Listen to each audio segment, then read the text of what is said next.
Good evening, ladies and gentlemen. I am Patricia Levitt. I am the chair for the East Point Planning and Zoning, and we will get started now. Director Smith, are we ready?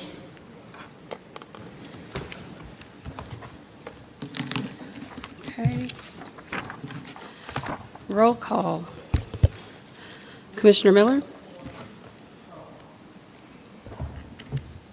We're now ready for roll call. Thank you. Thank you. Commissioner Miller? Commissioner Watson? Present. Commissioner Stiles? Present. Commissioner Presley? Present. Commissioner Mark Fields? Commissioner Chapman? Present. Commissioner Anderson? Present. Commissioner Joseph Fields? Here. Thank you. Thank you, Director Smith. I'm sorry, At I'm the- sorry, I'm so sorry. You have a quorum, and marking that you're here as well. Thank you. All right, thank you. Now we will pause for a moment of silence.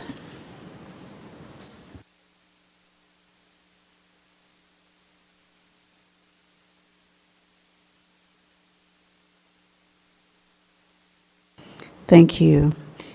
Please stand for the Pledge of Allegiance.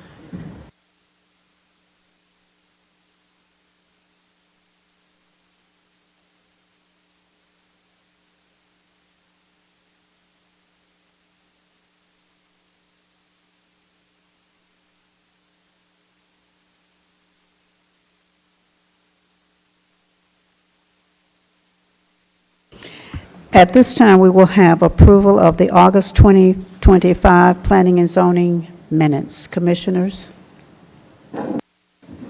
Madam Chair, Commissioner Miller? I make a motion that we approve August Planning and Zoning Commission minutes. Second. Thank you. It has been moved and properly seconded that we approve the minutes from the August 25th Planning and Zoning minutes. All of those in favor, let it be known by the word aye. Aye. Opposes? Hearing none, the minutes are now approved. We will now hear an adoption of the agenda. A motion, please. Motion to adopt the agenda. Second. It has been moved and properly seconded that we approve the agenda for this evening, September the 18th, 2025. All those in favor, let it be known by the word aye. Aye. Opposes? Hearing none, the agenda has been approved.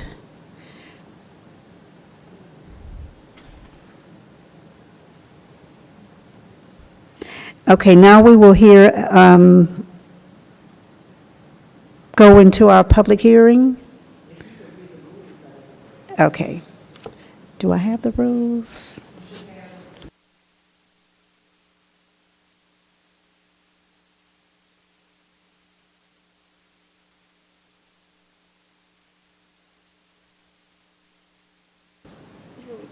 Okay, thank you.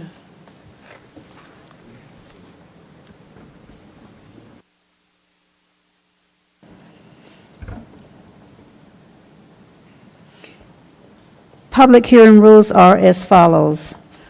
Persons both favoring and opposing the proposed case will be provided an opportunity to address the commission. The applicant for the zoning case or the applicant's designated representative, if any, will be entitled to speak first, followed by other speakers in favor of the proposal for a total of 15 minutes. Those who oppose the proposed zoning case will then be permitted to speak for a total of 15 minutes. By majority vote, the commission may increase the total time of speakers provided that each side is given the same amount of time. If there is more than one speaker for a side, the chair or the presiding officer may limit the time allotted to each individual speaker other than the zoning applicant. The zoning applicant may reserve a portion of his or her allotted time for rebuttal. Speakers must adhere to the rules of decorum. Prior to speaking, each speaker shall identify him or herself and state his or her current address. Each speaker must speak only to the merits of the proposed zoning ordinance under consideration, shall address remarks only to the commission, and shall refrain from making personal attacks on any other speaker. The presiding officer may refuse a speaker the right to continue if, after first being cautioned, the speaker continues to violate the rules of decorum. Ladies and gentlemen, you have heard our rules for public hearing. Thank you.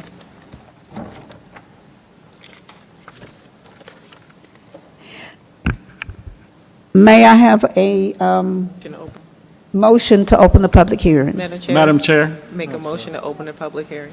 I second it. Thank you. Now the public hearing is open. All of those in favor, let it be known by the word aye. Aye. Opposes? Hearing none, public hearing is now open.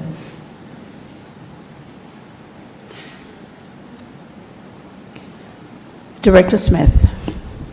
Yes, in reference to item number 1 on the agenda, case number P2025RZ-001-08, the applicant is CMC Development Group.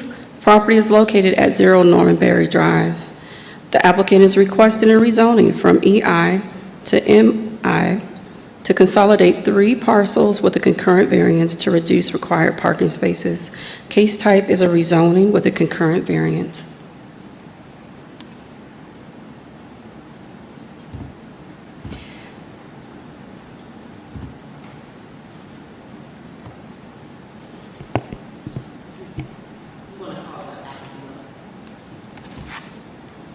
Is the applicant present?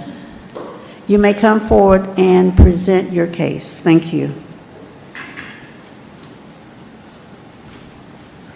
Good evening, everyone. Thank you for this opportunity to present to the board. And please state your name and your address.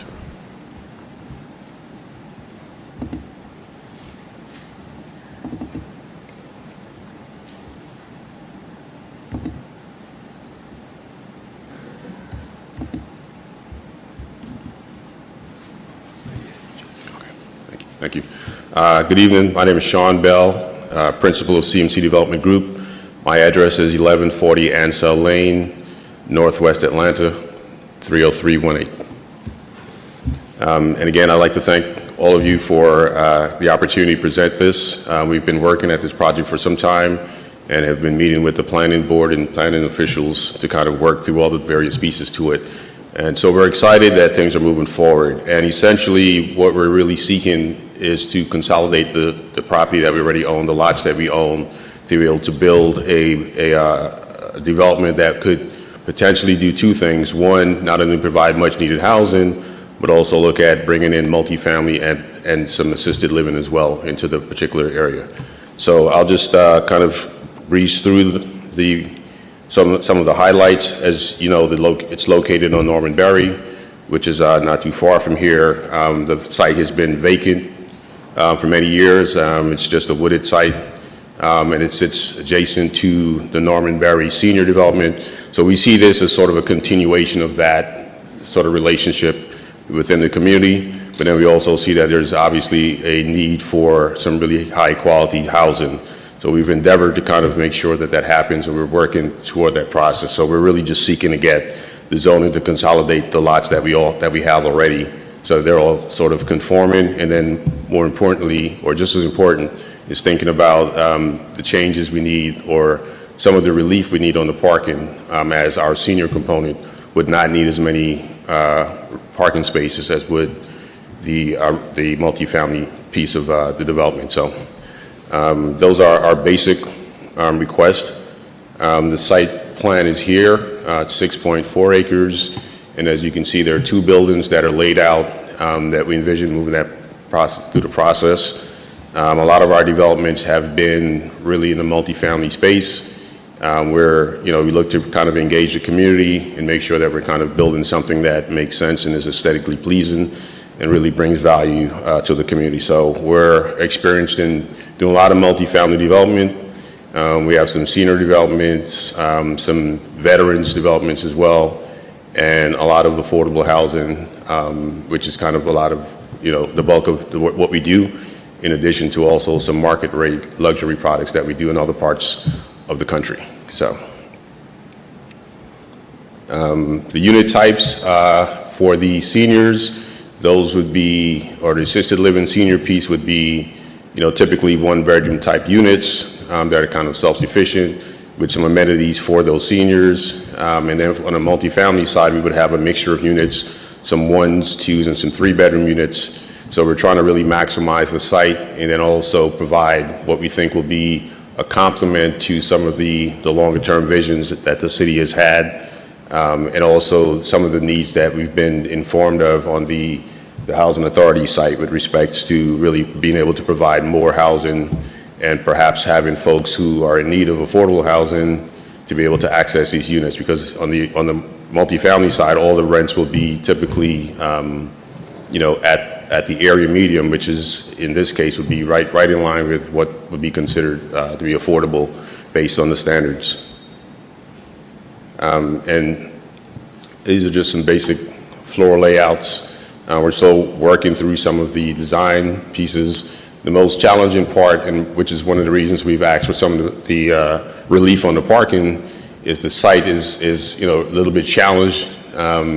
So there's certain parts of it that we actually would not be able to build. So we're trying to work around that, and hence some of the relief in our design process. We've looked at, how to sort of address a lot of those pieces. So I'll just, I'll skip through, and most of it is sort of what's been presented before. And again, the multifamily side of things on one of the buildings would be just a mixture of units, and then some amenity spaces. We wanted to create more of a campus environment where there's a lot of open space and keep them within the density that's consistent with the area. So I am going to avail myself for any questions, unless anyone would like me to go further into the presentation, the architectural work. Madam Chair. I have a Thank you. Go ahead. It seems that, What I'm sorry, it seems the way that, what we will do now is have anyone that is for and against, and then we'll go into questions from the board. okay. So if there is anyone here that is in favor of the project, please come forward and state your name and your address. Anyone in favor of? I do not see anyone coming forward. Do we have anyone that is against the project? If so, please come forward. If you are in opposition to the project, please come forward. Seeing none, I don't see anyone with that, and what we'll do now is close the public hearing. So may I have a... Madam Chair, Yes, I make a motion we close the public hearing. thank you. Second. It has been moved and properly second that we close the public hearing on case number P2025RZ-001-08. All those in favor, let it be known by the word aye. Aye. Opposes? Hearing none. The case is now closed. Commissioners, are there any questions of the applicant? Yes, I do have a question. Commissioner Fields. Thank you. I just want to say that we do appreciate the redevelopment for multi-housing in our city. But as far as the district and the zoning that's in place and that's been requested, it seems that it's a little convoluted in the fact that you want to do multi-housing in a medical institutional area, or actually convert into a medical institutional area, and then ask for a use permit to install multifamily housing. That seems to be, a little backwards to me. So I was wondering, why wouldn't you want to request to rezone to R3, which is a proper zone for multifamily housing? Why did you pick this particular route to go?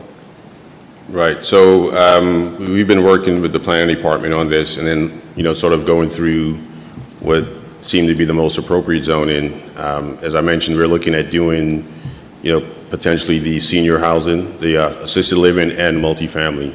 So that would line up very well within this particular zoning, and allow us to build at the density that we're seeking to kind of make the project feasible. Well, it would seem that if you don't have the zoning done, then you really can't request a use permit for the zoning. It seems to me, correct me if I'm wrong, Attorney. Madam Yes. Attorney, yes. Yes, ma'am, and yes, Commissioner Fields. So the request is for the rezoning with concurrent variances, and so you're right that the rezoning would have to come as a basis for getting the concurrent variances are running alongside the rezoning, and so for this project to occur, he would have to get approval of both things. But the city council would have to approve the rezoning. That's not Yes. something that's within our purview. Well, they would approve both because it's concurrent to the rezoning, so the rezoning and the variances will go to the city council regardless of what this board decides. Okay. Okay, that's my question. Commissioner Fields, does that conclude your question? Thank you. Are there any other questions, commissioners? Yes, Madam Chair. Good afternoon, evening to you. How many senior assisted living homes has CMC Development constructed? We have not built any for ourselves, but our partners have. But we do own senior veterans houses in other developments that we've done. But we haven't done one that's specific to assisted living. But we've Okay. done the whole supportive housing piece. I like the veteran aspect. That's nice. Okay. So this would be a first. It would be, right, this would be a first on the assisted living, which is more of a full service, if you will, as opposed to just a typical supportive housing, which we do quite frequently. Got it. So similar to your question, multifamily is the primary basis of CMC. Yes, it's just, for us, to be quite honest, a building is a building, right? The programming of that building is kind of what comes next. So as I mentioned, we have housing that, we have seniors and vets in, and then we have houses that we have just, typical working families. So it's just a mixture. But in terms of this zoning also, the other thing is 2 of the lots are zoned, as of right, what we would like to do, but there's just the 1 lot that was out of zoning. So that's why we're consolidating or, trying to get all the zoning aligned so that it all makes sense. Okay, I'm tracking. Just asking inquiries, that's all. Sure. Thank you, Commissioner Presley. Does that end your question?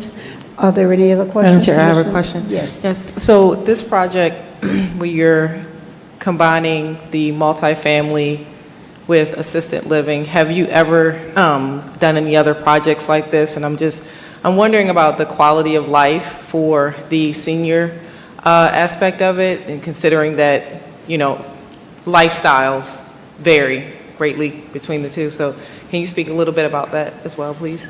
Well, this beard might give you a hint. I'm heading in that direction as a senior, so I definitely understand the question. And the short answer is yes, not to the extent of the assisted living, but we do believe in intergenerational housing, because one of the things that we do as an organization is really focus on what happens on a community level.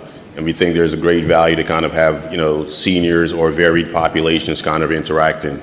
It actually makes for not only good community action, but also really benefits the buildings themselves. This just happens to be, I think, a little bit more of a unique situation, given that it's just sort of on a much vacant land where we typically do a lot of dense building. So this one we envision really having as a campus sort of environment and creating some open spaces, and then I think an opportunity for those kind of interactive things.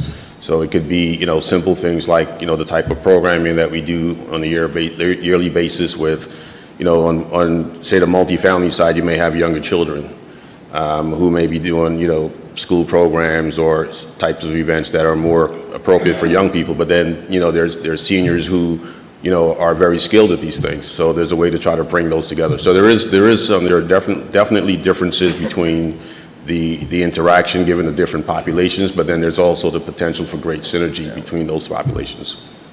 So I see that as a plus. And thank you. And I think I'm just more or less, I think, first of all, I think that is a good idea in theory, and I think it's a great thing to have multi-generational.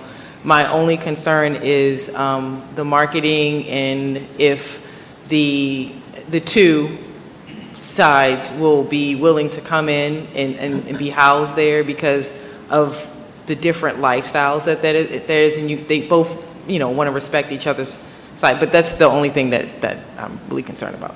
Sure. Thank you, Commissioner. Are there any other questions? Commissioner Miller.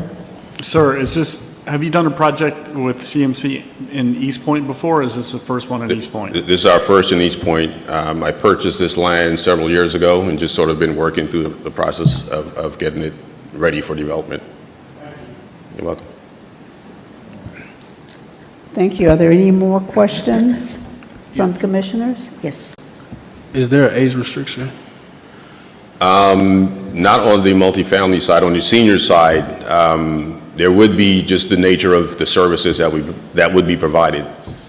So, so I would say yes on that side.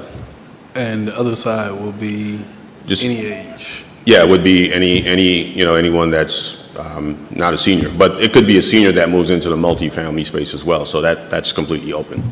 And it's a tax credit deal, right? No, Non-tax credit? no, we're not looking to do a tax credit deal. Okay. Yeah. Commissioner Fields, is your light on? Oh, I'm sorry. I have a Commissioner Yes, Stiles. I was just a little confused about the presentation. Basically, this seems to be a presentation for multifamilies. In order to put the multifamily in the medical and institutional, you have to have a use permit for that. So we're dealing with two different things. That's why I'm kind of discombobulated about the whole presentation here. We have to step through too many obstacles in order to get to your use permit, which is basically what you want to do. You need a use permit in order to put multifamily housing in a medical institutional district. So the way I see it, this should have been like a request to rezone to a multifamily district, which would be R3. So that's why I'm kind of, and the assisted living part, which has its own requirements, which is someone has to staff that facility, and you have a ratio of 1 to 3 in that facility. You haven't addressed that either. So that's just my concern with that.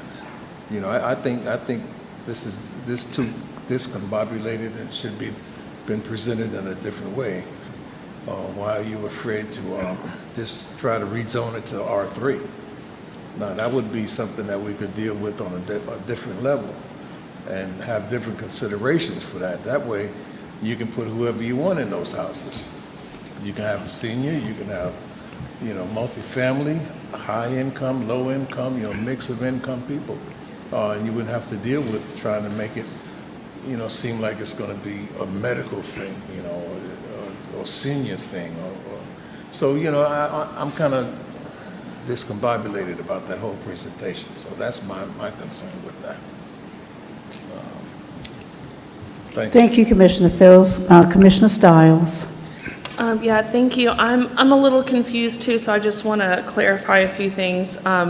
In the MI district code, it does say in Section 3 dwellings, Section 3A single family, Section 3B single family townhouse, 3C multifamily dwellings, 3D two-family dwellings.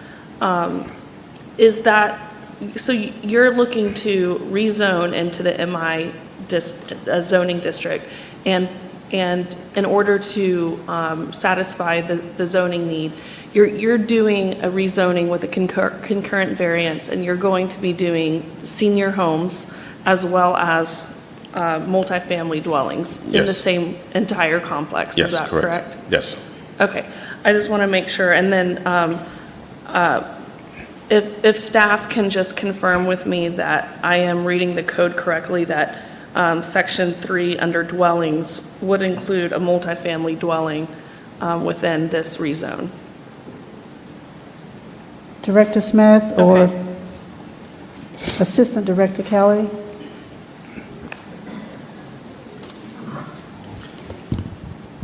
Ms. Stiles, I believe you are correct. I believe you saw multifamily listed. I did, Section 3C. I don't have it pulled up in front of me. However, I believe along with that, it states senior living as well, along next to that. I have it pulled up, Madam Chair, if I may read it.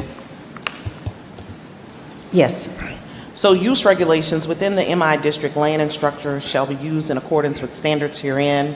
Any use not specifically designated as a permitted use in this section or as a use allowed by an administrative permit or use permit shall be prohibited. So that's the introduction.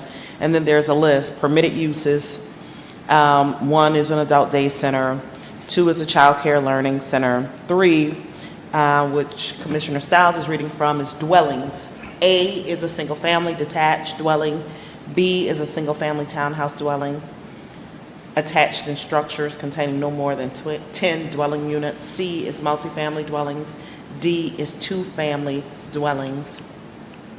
It does not qualify those dwellings as having to be senior housing. And then the use permit section, which is down in 14, it looks like 14C, I may be wrong. I'm sorry, subsection B, 1C. Oh, that reads really weird. But the use permits that are allowed through an administrative permit, there are a number of them, none of which he's trying to do. And then use permits permitted through, the first one was administrative permit, none of which apply. And then you have a use permit, which is subsection D. And in scanning those, it doesn't appear any of those apply either. And then there is Section 15, which is senior housing. Yes. Section 15A in accordance with Section 10-2108. And so if you go to 10-2108, it talks about the standards for senior housing. And let's just go back for a second. 2108, was that under, because I clicked off of it, that was under permitted use? Commissioner Stiles, was it under permitted use? I'm not seeing that. I'd have to pull it up on the computer. Oh, I see. Yes, I went back to it. Senior housing is a permitted use, so it's a use allowed by right, but there are some conditions that are required if that's what you're doing. Those conditions include the height, no more than 20 dwelling units per acre shall be allowed in a multifamily development. No dwelling unit shall contain more than 2 bedrooms. Multifamily dwelling units shall have a minimum of 600 square feet of gross floor area. Parking spaces shall be calculated as 1 4/10, 1.4 spaces per dwelling unit. No parking shall be allowed in the minimum front setback. Senior facilities must be served by public water and sewer. Landscape strips and buffers shall be provided as specified in the mixed district, that's the MIX district in Chapter 6, when adjacent to residential. The property shall be deed restricted to senior housing, except as provided for by fair housing laws. Facilities shall comply with all applicable local, state, and federal regulations. Some permits must be required from the Department of Planning and Community Development prior to the issuance of a CO. Projects are encouraged to incorporate easy living and applicable accessibility standards. Lastly, housing shall have at least 80% of the occupied dwelling units occupied by at least one person who is 55 years of age or older, which shall be verified by the property owner in a manner deemed acceptable pursuant to the Planning and Community Development Department. Okay, thank you so much. That mostly answers my question. I think what you're trying to do is rezone it to the MI so that you can have both uses. Yes. Single-family dwelling, multifamily dwelling, and then the senior care center. Well, just the multifamily and the senior care. The senior, This- okay, senior got piece. it. Thank you. Understood. On your proposal, do you have a layout or a plan for the multifamily that you can share? And what is the square footage The square footage of this, of the building itself, of the multifamily? of the units or the building? Of the entire- units? The units, sorry. I don't know if there's one in this presentation, but we can get you one. Okay, thank you very much. I think I'm a lot more clear. Thank you very much. Thank you. Commissioners, are there, I see Commissioner Presley's Yes, the line. attorney just read 600 square feet, and I wrote that down. This says minimum 600 square feet. This is showing 409 square feet. What is this? Floor plan, 2-bedroom, 1-bath, 986. But the other flats, if you will, were like less than 400 square feet. Yeah, those were the assisted living units. Roger that. Okay. Thank you. Thank you. I see your hand. Go ahead, please. What percentage of the project is assisted versus multi? Well, Like, yeah, unit right. mix, if your unit mix is 100 and, say if it was 100, 60, 40, how is it allocated? Yeah, we're envisioning the units to be in two separate buildings. So they would be split pretty much down the middle. So we have like 37 units. And so they would be pretty much split between, because the buildings are pretty much the same size.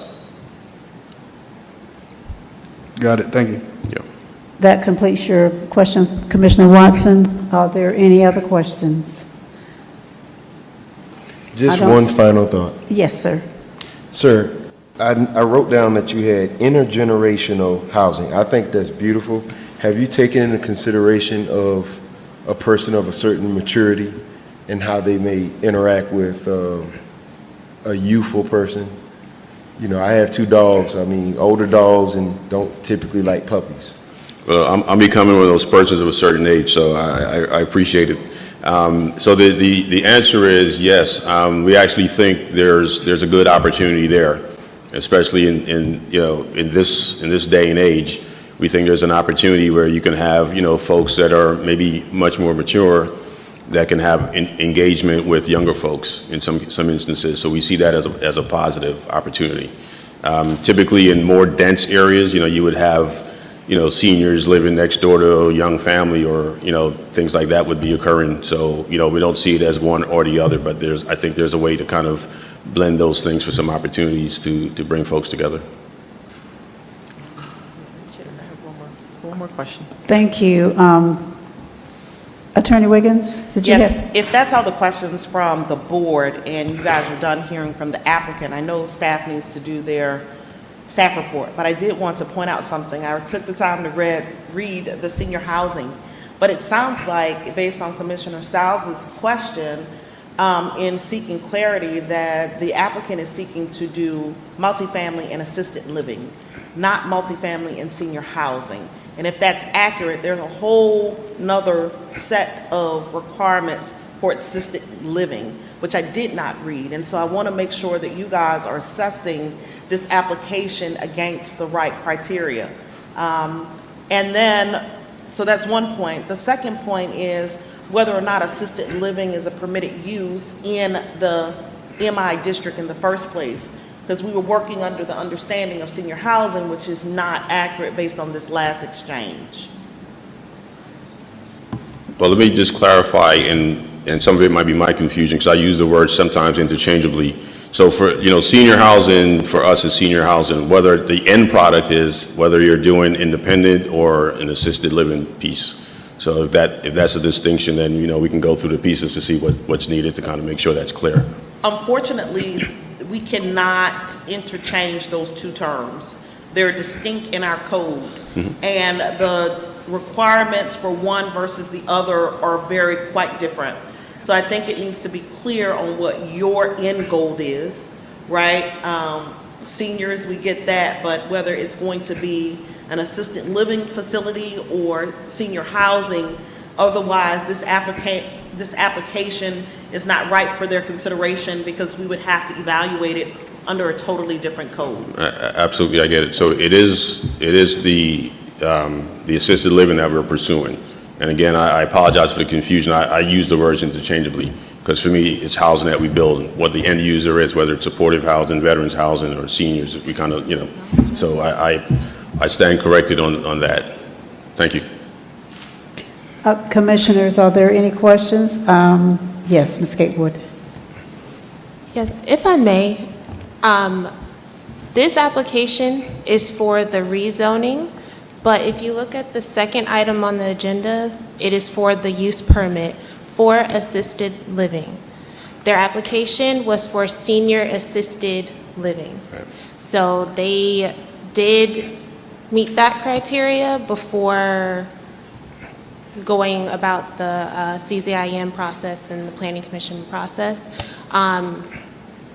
Yeah, I just wanted to make that clear, if that wasn't already clear, that they are seeking the rezoning to combine the parcels, but also get the use permit based on whether they get approved for the rezoning or not to do assisted living once it's combined. If that makes sense? Yeah. Okay. That's helpful. Thank you. I do have one question, and I know I asked this last week, but I want to ask it again, and that is the MI portion. And if I understand your question, your answer correctly, you said there will not be any on-site medical assistance. And I have a concern about there's not even a hospital by, so maybe I'm misunderstanding. Where is the MI portion of your request coming in? They won't have anyone there. They don't have anything nearby. So the zoning piece, for me, is confusing, the MI part. Yeah, I know that the MI was a little tricky for us to understand in the pieces. The name sort of throws folks off. But in terms of the service level, there would be people on site as a requirement to make sure that folks are okay. It would not be, like a hospital setting, of course, but there will be, doctors and nurses that have to come in to take care of the residents and things like that. And certainly there would be attendants there to kind of deal with any issues that come up sort of on the spot. But it's not a medical facility in that sense, such as a hospital. So, Director Smith, what is the city's obligation to approving this without having any medical component attached to it? There seems to be no commitment or obligation for the residents that are going to go in as assisted living, but there's no assisting. Thank you for that question. In reference to the City of East Point's medical institutional zoning district, it has multiple permitted uses by right. This particular area along Cleveland Avenue is posted as a medical institution corridor when the city did have a hospital and other supportive medical uses along that corridor. The zoning ordinance for medical institutional does not require you to have a medical component, but it does provide for opportunities for different types of uses. And in that zoning district, senior housing is permitted by right. What is not permitted by right is the assisted living component, which is the next petition on the agenda in reference to this case. Thank you. Commissioners, hearing no other questions, what do I have?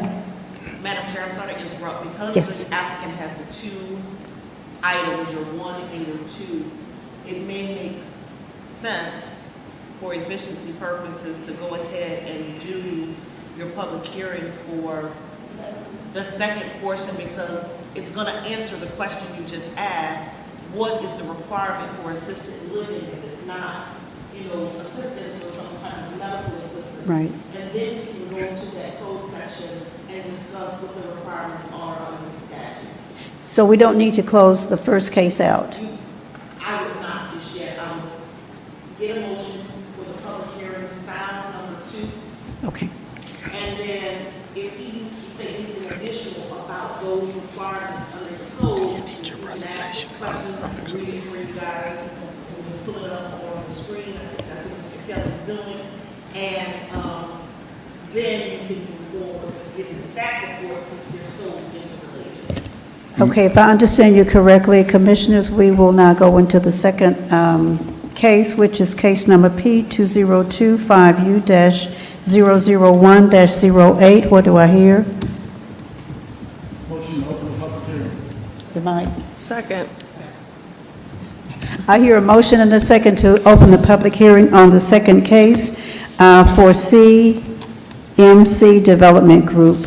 All of those in favor, let it be known by the word aye. Aye. Opposes, hearing none, we will now go into the second case for CMC Development Group. Thank you. Thank you, Madam Chair. In reference to item number 2 on the agenda, case number P2025U-001-08, the applicant CMC Development Group, property located at 0 Normanberry Drive.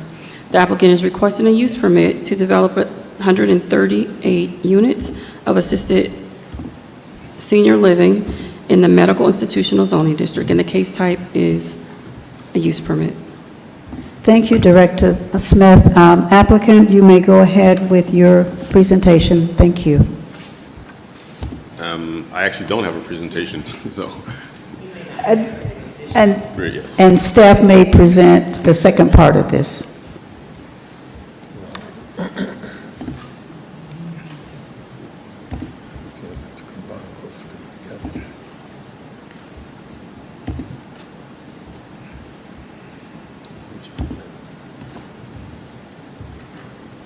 Madam Chair, because he doesn't have an additional presentation, let's go ahead and just ask the room if there's anyone in favor, anyone opposed, and then we can get to staff's presentation.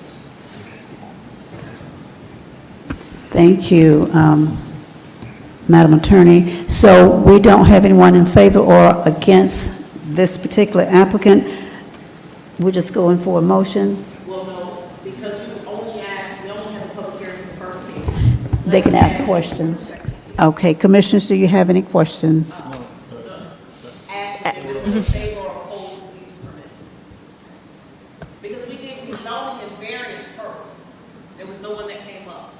But for the sake of making sure we follow the public hearing rules, let's ask the audience if there's anyone in favor or opposed to the use permit. It's the public comment. Yeah. Is there anyone here in favor of the use permit? You may come forward, state your name and address.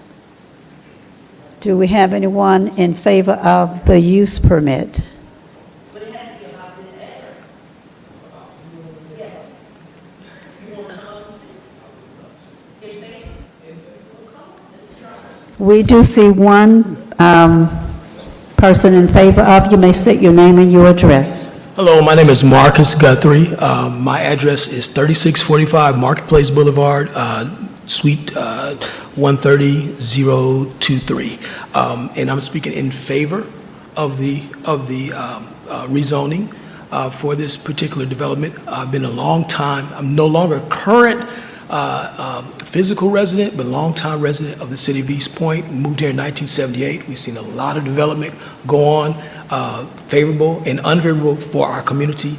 As a community advocate, I think that this will definitely work for our aging community and for the young community that's coming up at the same time, especially if we could do a mixed development like that. There's several studies that have shown that a mixed community as far as age groups is beneficial to the community at large. So just for that particular, even that particular fact, I don't have the data in front of me, but it's readily available online. I think that this project should definitely get a thumbs up from East Point City Council. Thank you. All right, thank you. Do we have anyone else in favor of the rezoning? Do we have anyone opposed to the rezoning? I don't see anyone coming forward, and we can now close the public hearing on, Madam Chair, yes, sir? make a motion, we close the public hearing. Second? We have now heard a we have heard a motion to close the public hearing on case number 2025RZ-001-08 and P2025U-001-08. All of those in favor, let it be known by the word aye. Aye. Opposes, hearing none, public hearing is now closed on these two cases. Let's hear from staff. And she will speak about both the rezoning, concurrent variance, and the use permit. Thank you. Director Smith. Good evening. In reference to case number P2025RZ-001-08 and associated case P2025U-001-08, case type is a rezoning with concurrent variances, and it has associated use permit requests. The applicant is CMC Development Group. The current zoning is EI, and it's going to be rezoned, or the request is for it to be rezoned to MI, which is our medical institutional zoning district. The applicant is requesting the rezoning for EI to MI to consolidate 3 parcels with concurrent variances to reduce the parking with the associated use permit. As you can see on the map here, the parcel is zoned medical, is currently zoned educational institutional, and it's the darker blue toward the lower right-hand corner of the intersection. The future land use map designation is redevelopment neighborhood. And in redevelopment neighborhood, the future planning in this area is to improve housing conditions, to reduce the number of vacant homes and lots. These neighborhoods will include an assortment of housing types, such as single-family, two-family, and multifamily. The development patterns in this neighborhood will assemble in the traditional neighborhood a type of street grid and network with tree canopies, pocket parks, and walkable environments. Staff, actually, the council approved the abandonment of the city-owned right-of-way located along Washington Avenue and Norman Berry Drive in Akron Street for the purpose to construct Norman Berry Village Senior Multifamily Development on June 20th, 2023. Staff does recommend approval of the rezoning from educational institutional to medical institutional for the purpose to consolidate 3 parcels with a concurrent variance to reduce the required parking spaces for the purpose of developing the senior assisted living facility. In reference to the use permit,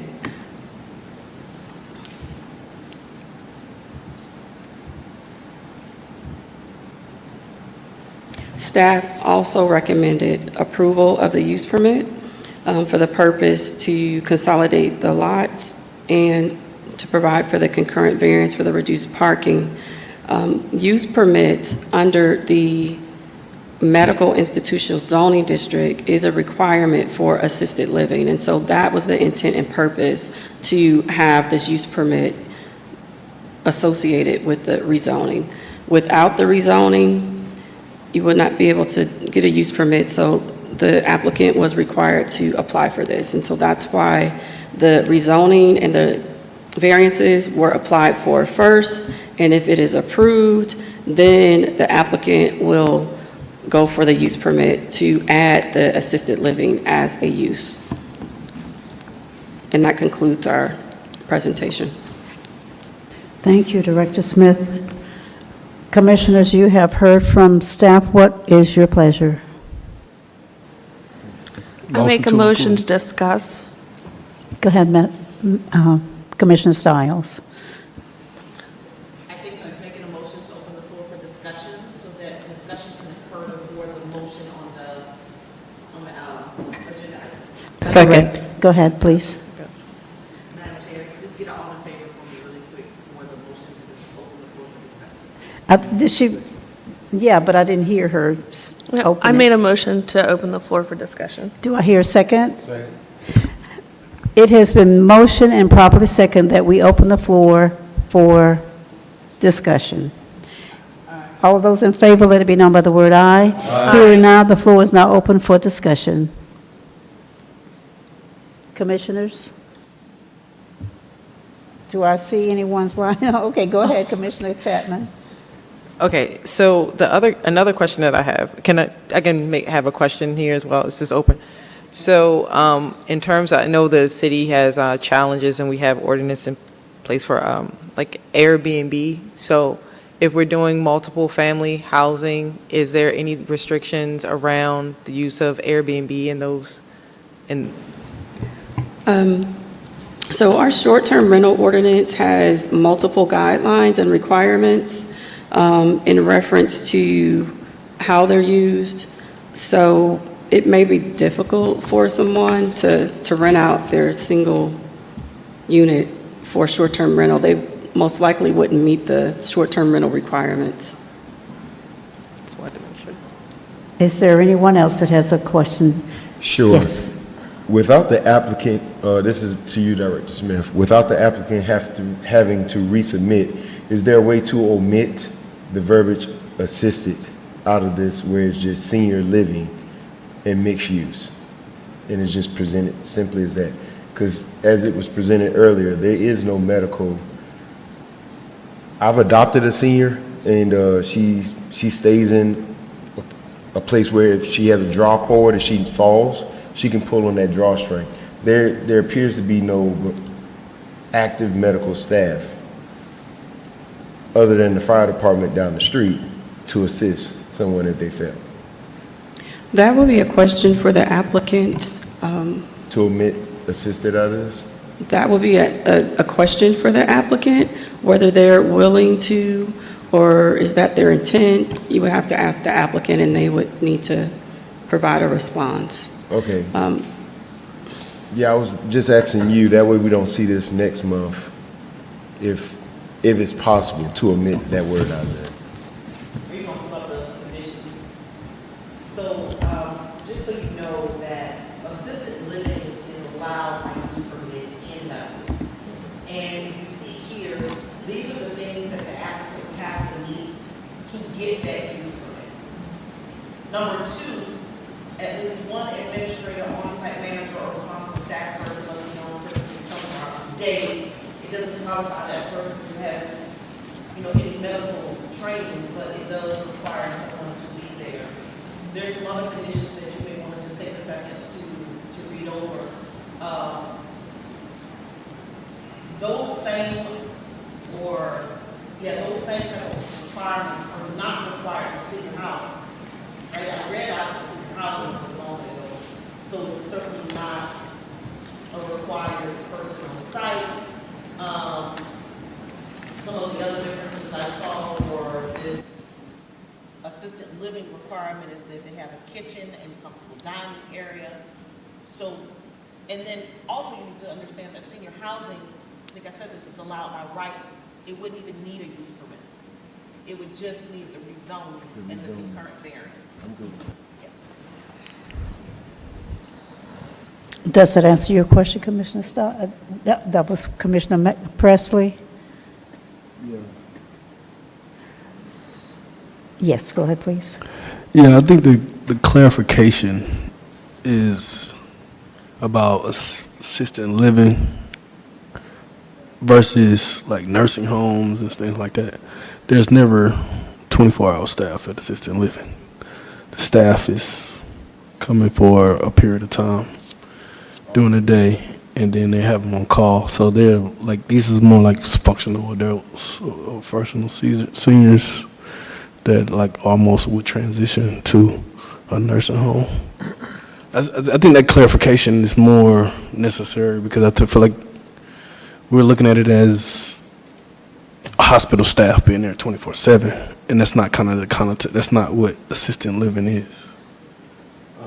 Just for clarification, and anybody can back me up. I think the applicant can speak to that as well, because I think that's the nomenclature is kind of confusing, but the clarification of what is assisted living versus is not.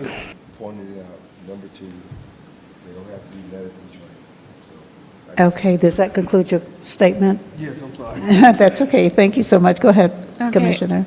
So, having had some really interesting tours of assisted living places, assisted living is very much that. There are CNAs. They're not they're not RNs. They're CNAs, and they are, nursing assistants. And they are typically there. There's a night shift and a day shift, and they're there to provide medication support. They take blood pressure. If there's an emergency, if your loved one is in there and there's an emergency at midnight, there's somebody on call to help provide a connection to either ambulance or family, so that they can then come in and assess the individual. Now, is it perfect? No, but if we're, the parsing of the words nursing home, assisted living, senior living is important. Assisted living can be anything from my mom who needs medication support and her blood pressure taken a couple times a day, to a paraplegic or a quadriplegic who cannot get in and out of bed on their own, who cannot make their own food, things like that. It is a huge, broad spectrum of services provided under this umbrella term of assisted living.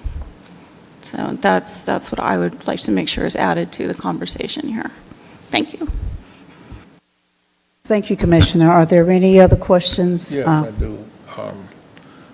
I was, Yes, sir.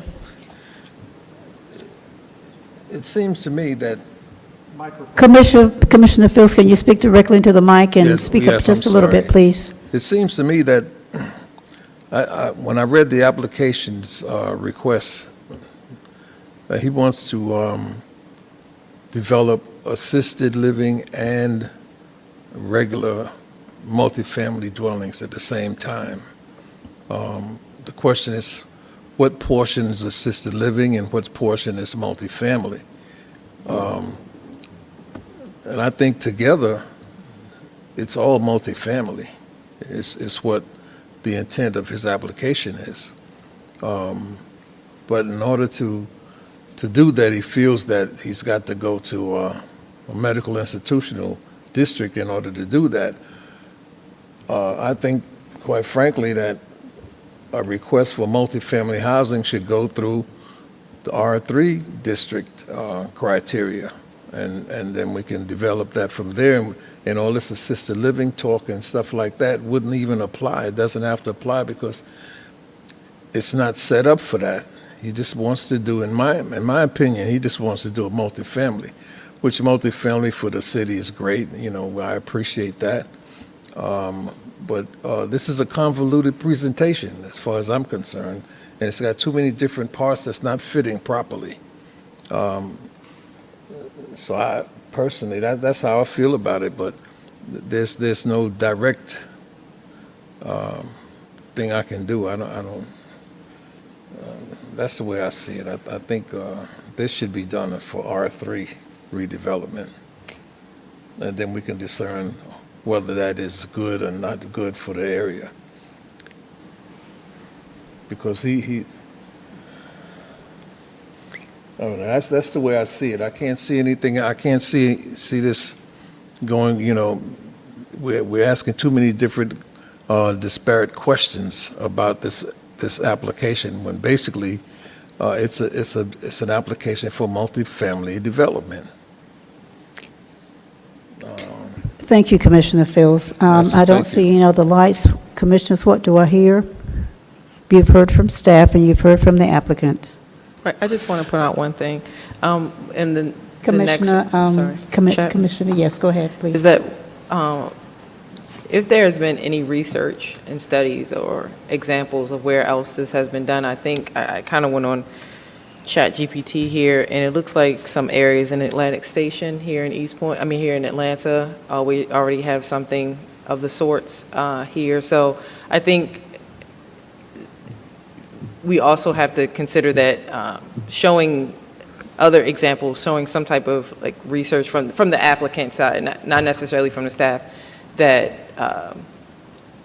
what it could look like in other places or what it is currently doing if it's successful, because I think some of the concerns here sounds like it might not be, if it is not successful. It's a great idea, like I personally think it's great, but if it's not successful in a sense, I think that's where some of the concern is. But anything that could help back that up for your application would be helpful. Thank you. That's it.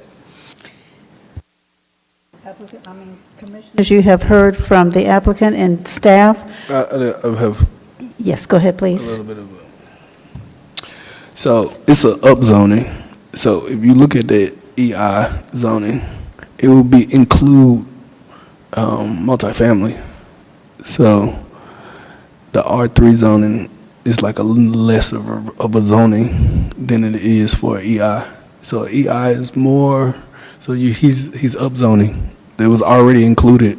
So EI already includes multifamily. So he's upzoning too. But more important to that is that one parcel is already zoned the way he wants to be zoning. He's just adding the adjacent properties for a combination plot to allow for more space and to meet some of the zoning requirements, such as parking reduction. So if you look at the EI zoning, it's already included in that. So it's just an upzoning. Am I right or wrong, staff? The EI zoning, through an administrative permit, he can basically do senior housing. He wouldn't have to come before this commission. He could actually just come see us and he could do senior housing. He cannot do assisted living, but he could do the senior housing with the way the property sits right now. And that's primarily where he's proposing his development, within the EI portion of the property. The application, again, came to us as assisted living. And since one portion of the property, two of the parcels, and that's one of the reasons I was looking at the plat, two of the parcels are actually zoned MI. And all he's trying to do is consolidate those parcels. Since a couple years ago, he had the abandonment of the road that ran through there. He basically got that. So all he's doing with this application is consolidating, making it all MI. And since his application is for assisted living, he can actually do senior housing by right. However, the assisted living portion, again, has to be through a use permit. Thank you for the clarification. Commissioner Stiles. Yeah, I just want to agree with my commissioner to my right here, Wayne. I feel like this is upzoning, and I feel like it's based on the code, it's correct and a normal request, and I feel like this is something that our city needs. And for me, after I asked my clarification questions, I do feel confident in the applicant's what he wants to do and his motives, and I think that this would be a great piece for East Point. And I think I'm clear on what it means in terms of the code and the request. So thank you. Thank you. Commissioner Presley. Given some slight reservation about this intergenerational housing, I have heard from both the attorney, staff, the directors, and my fellow commissioners. I would like to make a motion to approve. Second. Oh, we have to.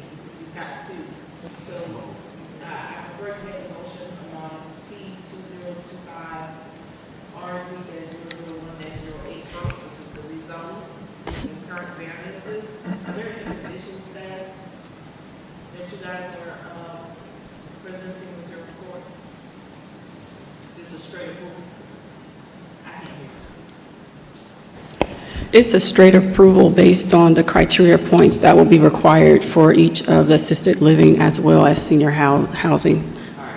So your first motion should be on the rezone with concurrent variances. Hopefully everyone is clear on what those variances are. And then, once you get your vote on that, Madam Chair, you can take a motion on the second case for the use permit. And I'm assuming that you're talking about the first one getting... So, Commissioners, can I get a motion, please, on P2025RZ-001-08, which is the first case for applicant CM Development Group? Yes, sir. I make a motion that we accept staff's recommendation. Do I hear a second? Second. It has been moved and properly second that we accept staff's recommendation to approve P2025RZ-001-08. All of those in favor, let it be known by the word aye. Aye. Opposes? Hearing none. Case number P2025RZ-001-08 is approved. Thank you. May I have the second case, P2025U-001-08. Commissioners? Madam Chair, Yes, sir. Yes, ma'am. I make a motion that we approve. Thank you. Second. Hearing a motion and a second on P2025U-001-08 to approve. All those in favor, let it be known by the word aye. Aye. Opposes? Hearing none. Case number P2025U-001-08 is approved. Thank you.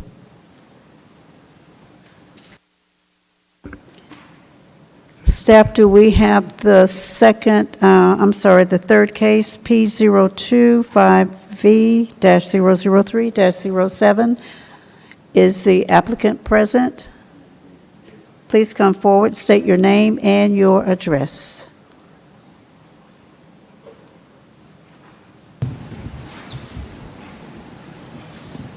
Good evening. I'm Jerry Davis, 1324 Eubanks Avenue, East Point. We've received all the staff recommendations from Director Smith, and Mr. Kelly answered my questions that I had today, and we're happy to go along with the staff recommendations. Okay, thank you. Do you have any visuals, any presentation? It was just a plat. There's really nothing to it. If you want to see it, we're happy to show it to you, I guess. Okay, staff, do you have anything?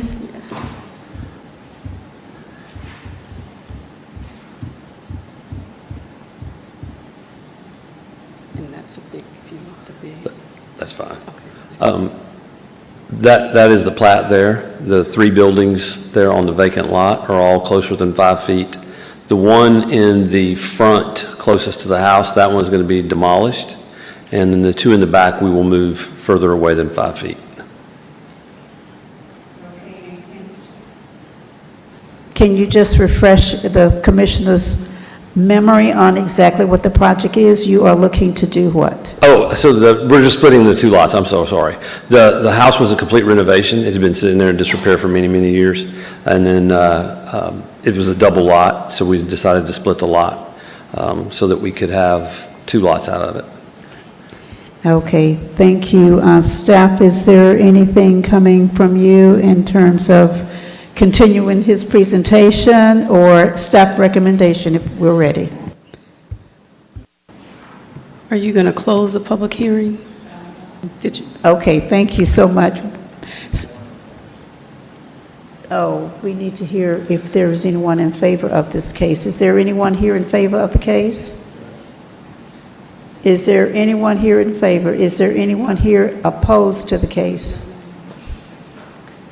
Hearing none, we will now go into... Madam Chair, I make a motion that we close the public hearing. Thank you. Second. We have received a motion and a second to close the public hearing. All those in favor, let it be known by the word aye. Aye. Opposes? Hearing none, public hearing is now closed. Staff recommendation, please. Yes, in reference to property located at 1318 Eubanks Avenue, case number P2025V-003-07. Case type is a variance. The applicant is Mr. Jerry Davis. The current zoning on the property is R1A, which is our urban residential zoning district. The applicant is requesting a variance from Section 10-2062EC and EF to allow existing structures within 8-foot side yard setback in the R1 zoning district and on a lot divide, with the minimum width to be reduced.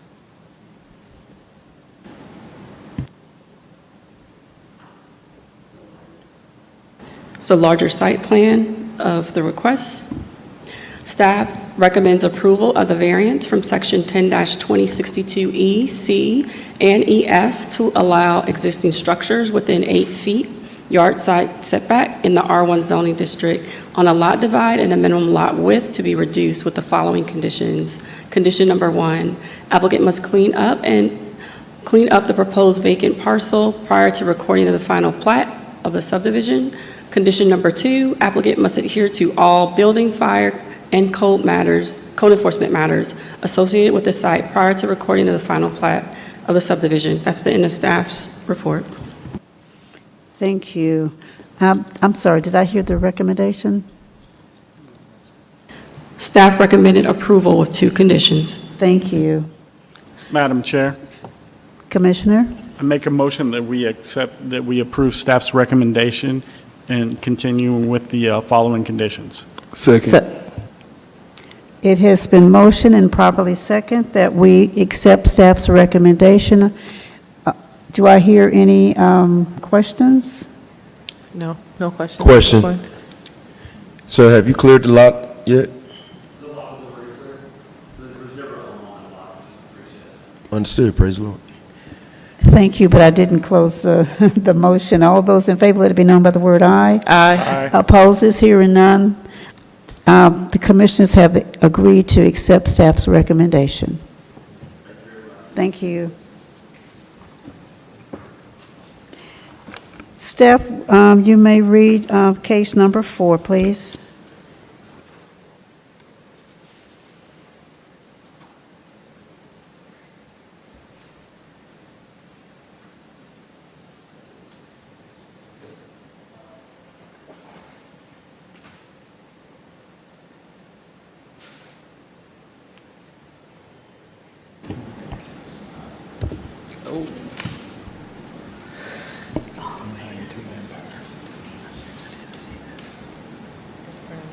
Okay. In reference to 1688 Empire Avenue, 1692 Empire Avenue, also known, in reference to item number 4, case number P2025U-002-08, case number P2025VC-001-08, case number P2025U-003-08, case number P2025VC-002-08. The applicant is Henry Bailey Jr. The property is located at 1688 Empire Avenue and 1692 Empire Avenue, also known as 0 Woodbury. The applicant is requesting a use permit and concurrent variances for the purposes of operating a concrete manufacturing facility and the development and operation of a warehouse use pursuant to Section 10-2079D8 and the associated concurrent variances from Section 10-2150.6A1 to operate a warehouse within 5,280 feet of a residential property in the I-1 Light Industrial Zoning District, and a variance to allow some of the use to be located outside of the building in accordance with Section 10-2150.6A2. Case type is a use permit and concurrent variances. The applicant has made a written request today in writing to defer this application. In those cases, Madam Chair, because the request for deferral occurred after the public hearing was advertised, I do recommend you open the public hearing, see if anyone's here, because the public may have responded and come to be heard on this, this case. close the public hearing, and then you'll take a motion from your board if you guys agree to defer. Thank you. Commissioners, what do I hear? Motion to Motion to open. open the public hearing. Second. It has been moved and properly second that we open the public hearing on case number P2025U-002-08/P2025VC-001-08 and P2025VC-002-08. Is there anyone here for or against this particular case? If so, please come forward. Is there anyone here in support of this project? You may come forward.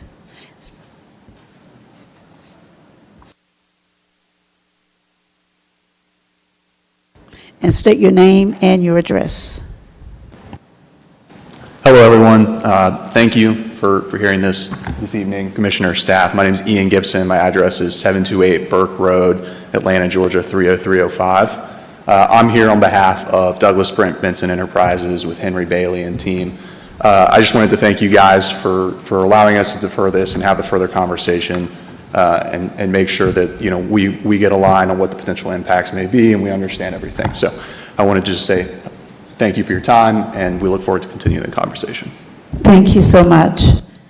Do we have anyone here in opposition to the project? Anyone here opposing? Commissioners, what do I hear? Madam Chair, Yes, sir. I make a motion, we close the public hearing. Second. It has been moved and second that we close the public hearing on the four stated cases. All of those in favor, let it be known by the word aye.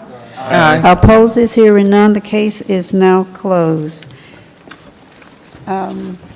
Staff, do you have another case, please? Case number 5. Motion defer. I'm sorry, we are deferring this one, right? Madam Okay, let me go back. Madam Chair, I make a motion that we accept the deferral. Second. Second.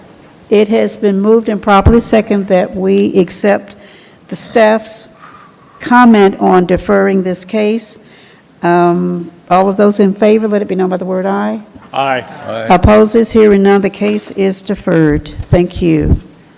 Staff, do you have case number 5?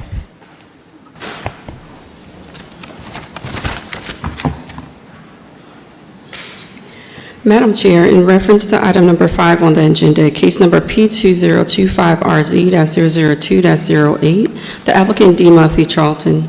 The property is located at 1784 West Taylor Avenue. The applicant is requesting a rezoning from R1A to R3 with concurrent variance from sections 10-2065 EC to reduce side yard setback from 4 feet from 10 to reduce side yard setback to 4 feet, and from section 10-2065EA to increase the maximum building height to 45 feet. Case type is a rezoning with a concurrent variance. Thank you. Is the applicant present? You may come forward and state your name and address, please.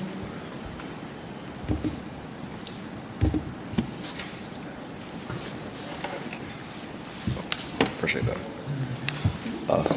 My name is D. Murphy Charlton, and my current address is 1370 Georgia Avenue, East Point, Georgia, 30344. Thank you. You may go on with your presentation. Thank you. And I have one of my business partners here with me as well, so we can give this a go.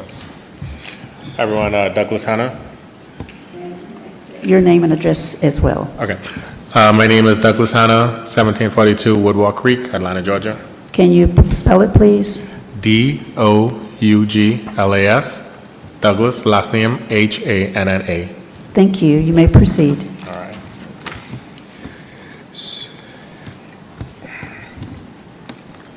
So briefly tonight, we'll quickly go over a property profile, the rezoning request, which is to rezone the property from R1A to R3. And concurrent with that request, we're making 2 concurrent requests. to change the site setback, the side yard setback, from 6 feet to 4 feet, and then another one to increase the building overall height from 40 feet to 45 feet. Oh, sorry. We also have the environmental site analysis, impact analysis, and a project digital rendering. So what you're seeing on your screen now to the left is the property, and that's 1784, and it's at the crossroad of West Hill Avenue and Seams Street, and it's a piece of vacant land.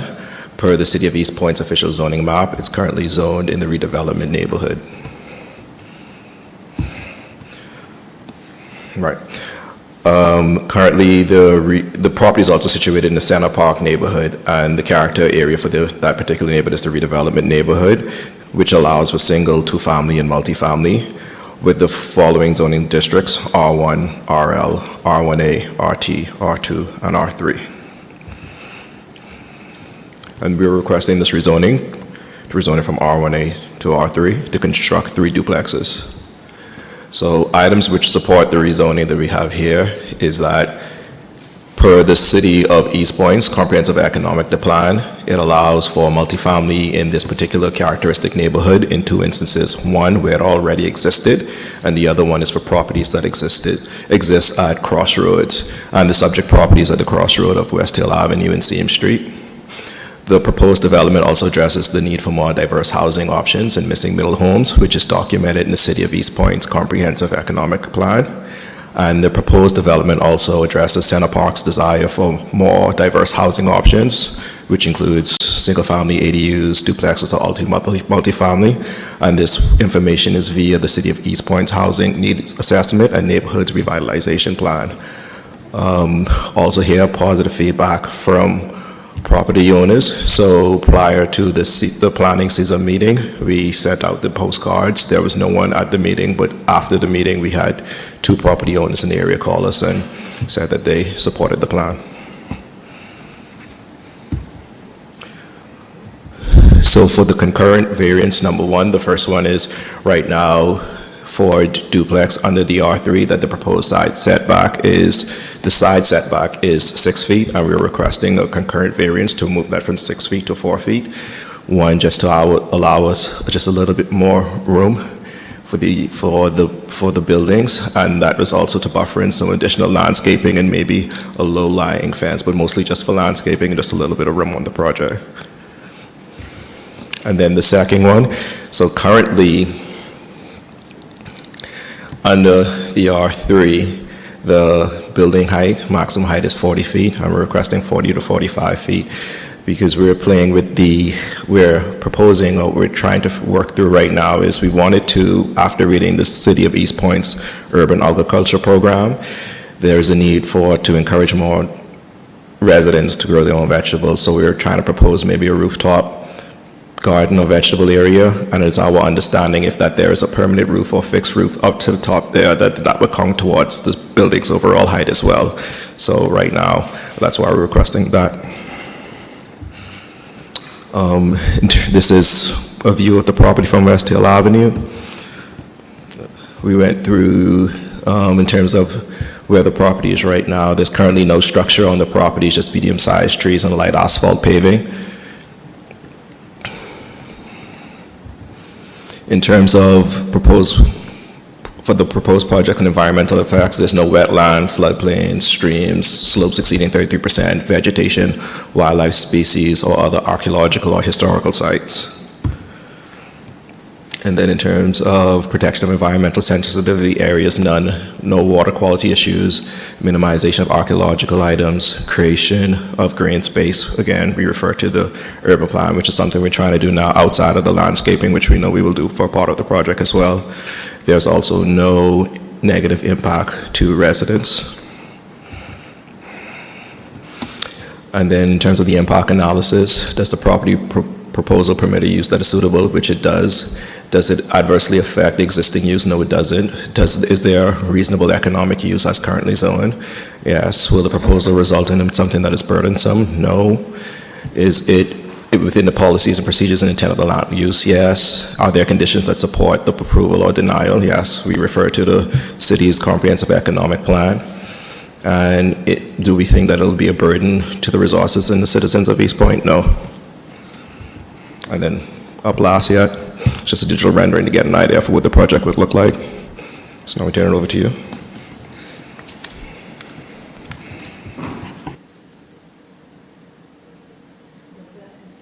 I'm sorry, does that conclude your presentation? Yes, ma'am, it does. Yes. Staff, I'm sorry, commissioners? To the staff. Staff. Is here. Is there anyone here in favor of the project? If you so, please come forward. Is there anyone here in favor of? Do I hear from anyone that is opposed to the project? Anyone here? If so, please come forward. I do not see anyone coming for or against the projects. Madam Commissioners? Chair, I make a motion to close the public hearing. Thank you. It has been moved and properly second that the public hearing be closed on this particular case, P2025 RZ-002-08. Commissioners?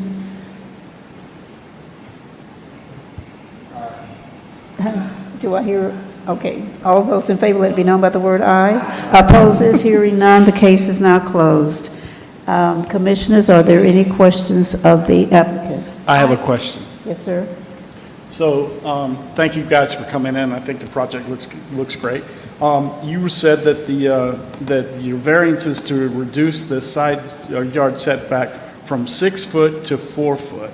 In here listed, it says to reduce it from 10 foot to 4 foot. No, I think 10 foot was the code reference for the other one, but for R3, the side setback for duplex is 6 feet, and we're asking to move it to 4 feet. Okay, thank you. Do I have another question, please? Yeah, Madam Chair,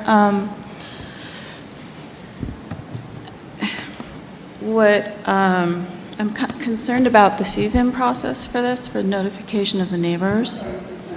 The season notification process for the community zoning information meeting.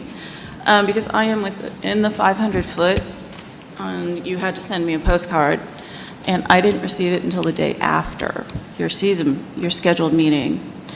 And then since last week, I've checked with a couple of other neighbors, and yes, it's anecdotal, but they also did not receive the cards until after the meeting.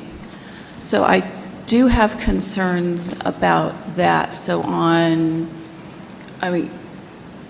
do you feel you have really had an opportunity to discuss this with the neighbors on Sims Street and the neighbors on, West Taylor and Park Streets?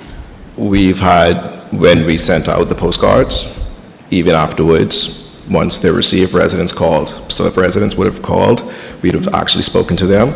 In addition to that, we've been attending the Center Park community meetings. They happen the first Tuesday of every month. We attended January, February, not March and April. We were there for May. They were closed for summer for June through July, sorry. August, we're preparing for this one, and I don't think one has happened for September. No, in addition to that, we're also part of the Center Park neighborhood Facebook group, and there was another rezoning, and there was questions on that. We've been keeping an eye on that. No later than today, we've seen no questions for this one. Over the holiday recently, someone stole our signs. We've reached out to the Planning and Zoning Committee, asked them to put up new signs. We put them up. The neighbor texted me this morning, told me someone kicked them and stole them again. Yeah. While we do understand that there may have been some sort of timing difference, we think that that's kind of out of our control, but we've been keeping an eye on the process as much as possible to the extent that we are in control of it. Yeah, I really appreciate that, and I wanted to hear that, and I wanted to get that on the record as well, because, there may be a little rearranging of how soon those go out before a meeting, but I just wanted to make sure that was on the record. So. Thank you. Thank you. Are there any other questions? I see Commissioner Presley. My question is, sir, help me understand how by increasing the building height would, So aid with a rooftop garden. I'm a little docile on that. If you were to put a rooftop, right, and for gardening purposes, you wanted to put a covering on that rooftop, right? So if you put a plant bed 2 feet off the ground, So you got 2 feet worth of plans. Then you attach maybe a 3-foot pole, and you put a shed roof on top of that. That shed roof counts towards the overall height of the building. Okay, new question. Are we talking about a combustible covering? Combustible covering? Yes. Is it flammable? The potential to burn? No. It would follow the regular roofing standards in terms of everything else. Okay. And I didn't see any floor plans, but I was a little curious. Was this property going to be protected by sprinkler systems, fire alarm systems? So in our initial floor plans right now, we just do what we have to do now, but understanding that once we submit plans to the cities, we would follow all of the recommendations, which we've learned to this point. Once we have a structure that exceeds over, I think, 2 stories, that we have to go and put in the fire alarm, the escape, and all those other items. So anything that is required by the code will be implemented. Okay. I only had my concerns about, intoxicated cooking on the roof. Fair. Okay, that's all. All right, Commissioner Watson. Yeah, I have a few questions. I guess, are you doing metal roofs or metal roofs? No. And custom windows? No. Custom windows, probably custom windows, but With the black, metal roofs is... Black custom windows? No. Well, the colors, what we understand, in particular as it relates to this rendering, we have to, in terms of our materials, is we have to do a study when it's time to build and make sure that we use all of the materials that are in the houses surrounding us. So we're not finalized on the exact design yet.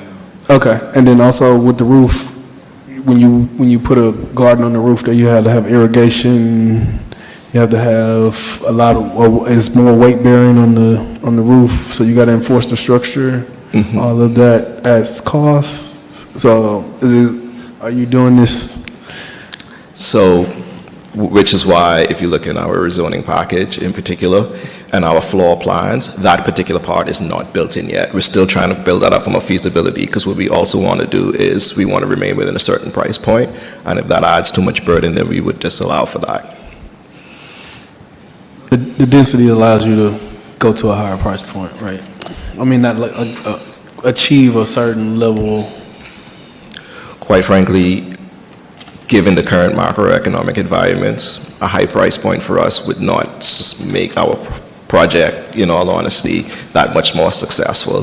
So we're taking cues from what we've seen sold in the area and what's currently on the market in the area, and we know what our price point, that what we need to be within. So if we reach to a point where this garden does not fit that market price point and what we see selling in that area, then we would have to probably forfeit that particular idea, because it's not like we're trying to do as much with what we have within a certain price point, not to come here and build something and then with a ridiculous price point that's not feasible for the area. Yeah, but that's what you're showing me. What? Something that's not feasible financially. But never mind, that's neither here nor there. But okay, that's all. That's the end of my questions.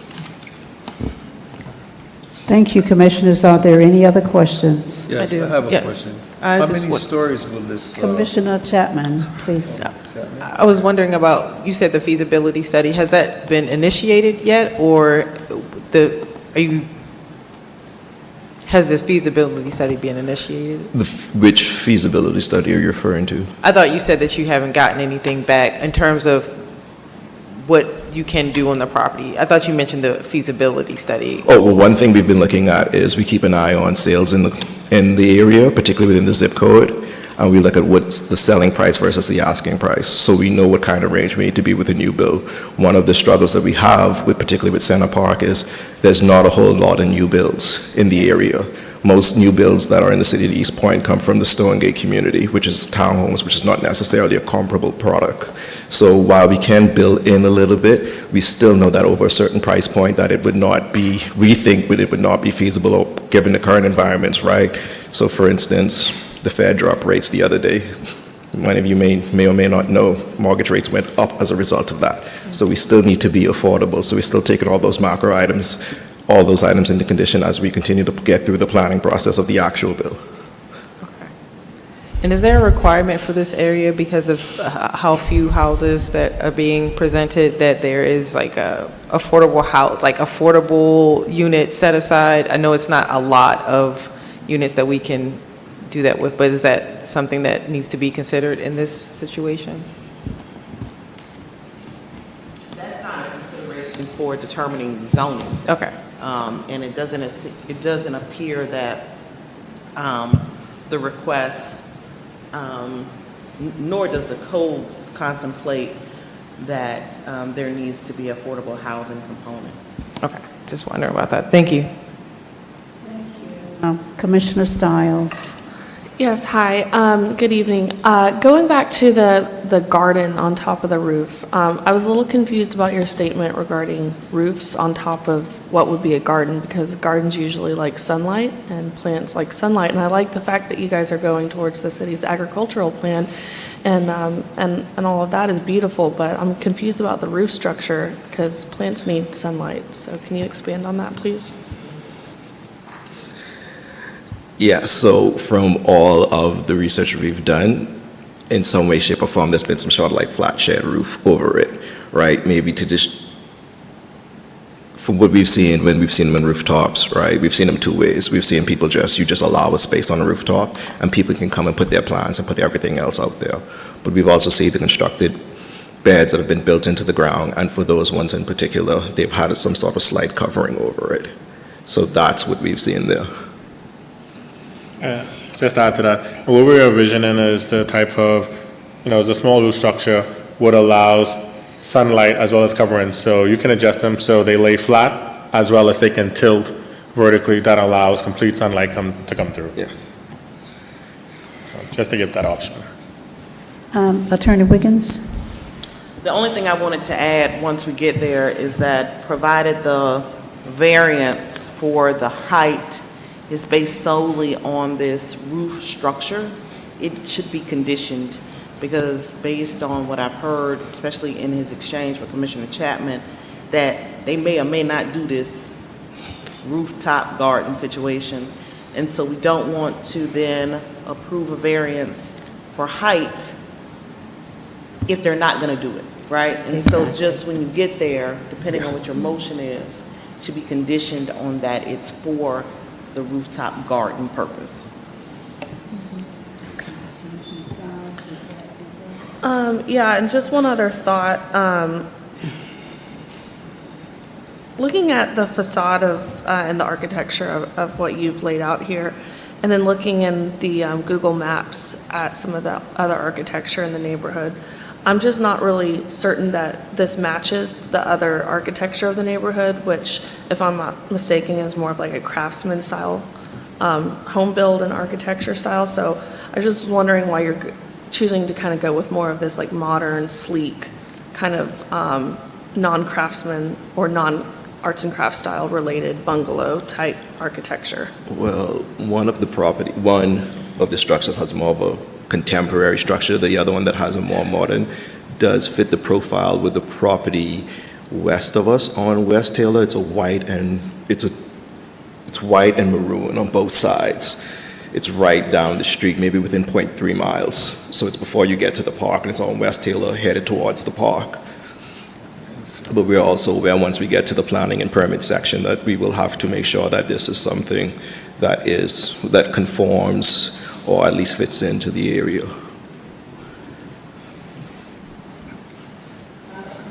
Phils? Yes, thank you. I visited that area twice already to look at it. And that corner property doesn't seem to be big enough for 3 buildings this size. So I was just wondering, how do you make these 3 buildings fit on that lot? I'm not certain if it's within our package, but we have our site plan, and those buildings fit within the buildable area. Only request we ask for is the side setback to get us there, but this does fit in that area. So in order to do this, you need the 4-foot side setbacks. Not to do it. So we would like that for like aesthetic purposes, for like a lawn on the side, not to build. So it's not for the building structure, it's for the aesthetics, cosmetics, to put a nice lawn along the side, not for the building at all. We have enough square footage on the property now for the building, for the structures. We just would like that setback. You have enough to build 3 houses of this size with 2 families? Yes, we do. On that on that little space? Yes, sir. We do, yeah. Okay, thank you.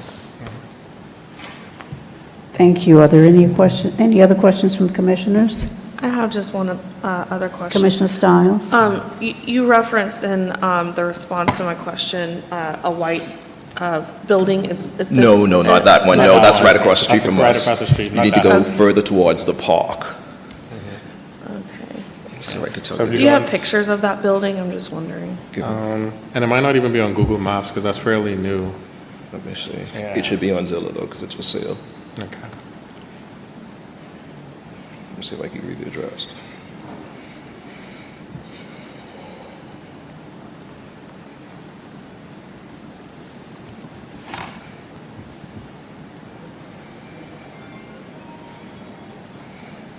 So you're looking for the building that, Yeah, I'm just You trying wanna to see- reference the building that they were discussing that is in a similar modern or sleek kind of architecture as this. Yeah, he's looking it up right now. Sorry, we don't have the exact address for that at the moment.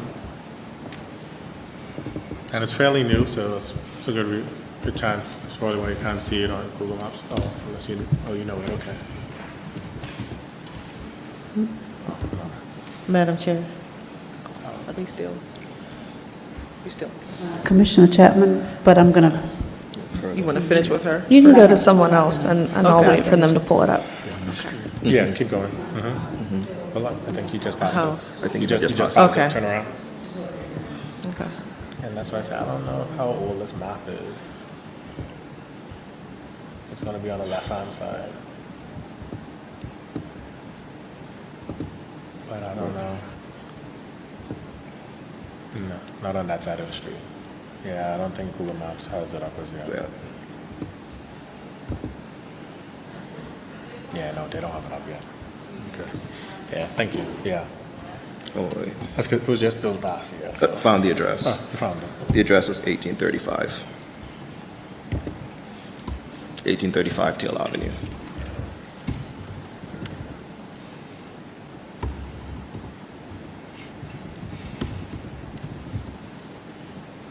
Can you pull it up on Zillow? Yeah, Or- if you put it in the browser, yeah, put it in the browser. On yeah. Realtor. Google Maps won't have it. Sorry, it's 1835. 1835 Teal Avenue. If you go to for sale, Right, Zillow. Is it Taylor or West Taylor? this one says Taylor.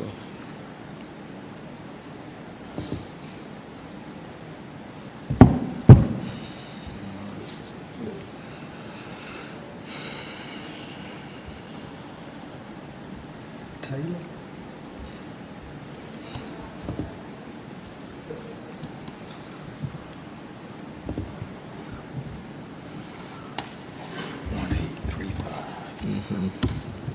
Taylor or West Taylor? That just says Taylor. Maybe. Let's see. Just go to, The go to Realtor. Zillow. Click on this right here. Let me see something. Because I have it right here. Yep, that's it right there. Do we know when this property was erected? When was this built? This is last year, right? Probably last year or this year. Okay. I just kind of just want to express my concern about, if this property was built and possibly, approved through a different body than ours long ago or when we weren't here, I just want to express concern about the architecture style matching that of the neighborhood. So I think that, you might have a one-off with this example, but that, shouldn't set a precedence for the rest of the development of the neighborhood. I just want to voice that concern. Sure. Okay, Yeah. thank you. Commissioner Stiles. Commissioner Chapman? Okay, thank you, Madam Chair. My concern is that the information and the postcard went out to the community, but they did not have time to react and attend the official meeting, which is the CISM. Is that correct? So, although the meeting, you went on Facebook, I believe that the CISM is the official meeting that has to occur in order, is that what? Okay. And so I was wondering if there was, what would be our options if it was resent out or the meeting was rescheduled? Is that anything? I understand what you're saying, and I struggle with that for a few instances. The first is I struggle with that for a few instances because we applied when we met the deadline. We had a deadline to send out the postcards. We sent that out, and then if it wasn't nothing nefarious on our behalf. So if USPS didn't get them in time, that's fine. But in particular, the citizens or the residents that were most concerned were the ones that called us from the postcard, and they called us the next day. So. And I'm sorry, I'm not challenging what I'm. Yeah. I'm just trying to understand in order whether we gave the citizens a fair amount of time, since they said they didn't have the postcards till after the meeting was. So that's my concern overall. But Commissioner Chapman, maybe we can get some kind of input from Attorney Wiggins or Director Smith. So it appears that the CZIM process requires the mailing of the postcards. It does not, and I'll just pull it up, look like it requires some type of verification that there has been receipt. Give me 1 second. I thought so, but I just want to make sure. So 10-2224.7 requires that all applications regarding rezoning, zoning modifications, variances, special use permits, subdivisions, and other related land use petitions must comply with the requirements of the community zoning information meeting as set out in Article L. So if you go to Article L, the notification says, once an application is placed on the CZIM agenda, all notices shall be postmarked the same day the application is scheduled for the CZIM to allow reasonable time for the receipt of the notices prior to the meeting date. So that's an inquiry to ensure that the postmarking was done the same day of the application. All written and email notices shall state the location of the subject property, the nature of the application, and the date, time, and location of the CZIM. The notices shall provide the anticipated dates that the application will come before your board, the Planning and Zoning Commission, and City Council. Written notice in the form of a postcard mailer shall be mailed to all property owners within 500 feet radius of the proposed development. Applications seeking a rezoning, which this is, special use permit or variance to or from BP 11 and 12, I'm not sure what that is, notification shall be given to all property owners within 1,000 feet. I think he's the 500 feet. Of the property owner who appear on the current tax records as retrieved by city's geographic information system, so that's GIS. A copy of the mailing list and a postmarked copy of the mailer shall then be forwarded to the planning and zoning staff. And then city council members should also be given a copy of the postcard mailer. And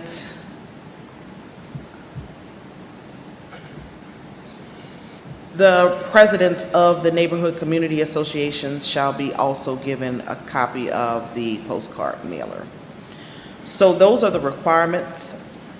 In the event, however, an application is not presented at CZIM as scheduled due to the applicant's failure to attend or due to a request for rescheduling, it shall be the applicant's duties to repeat the notification process set out.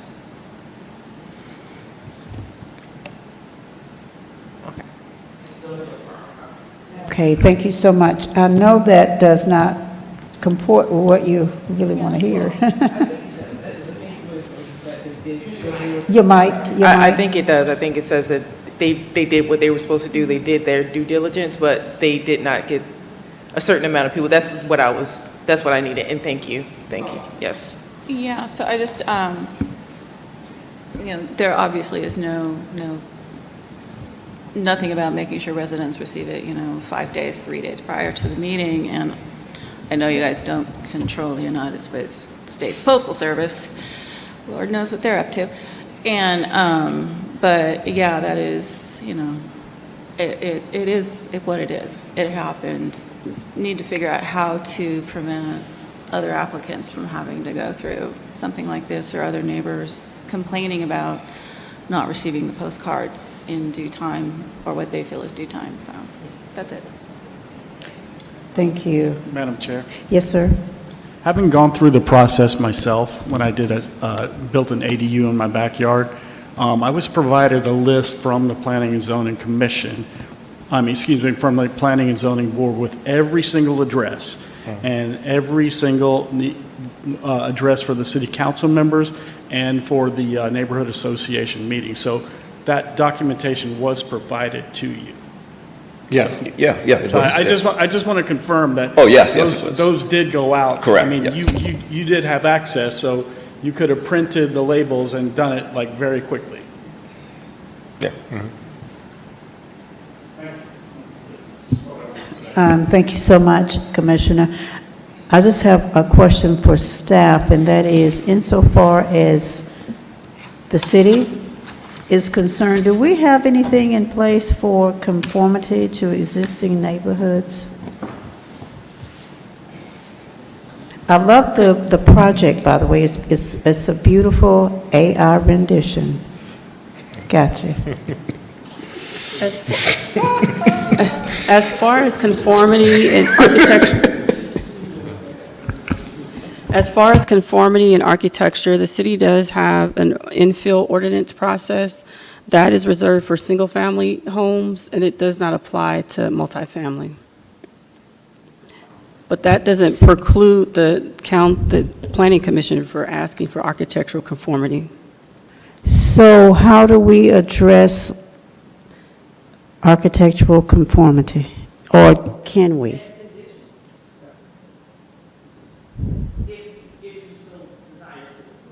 Correct. Got you. Thank you.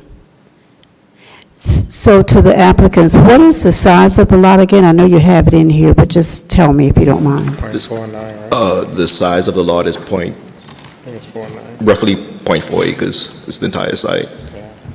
Just less than half an acre. So it's like a quarter of an acre? Just less than half less than half an acre. 0.47. Yeah, it's closer to half an acre than a quarter acre. Okay, thank you so much.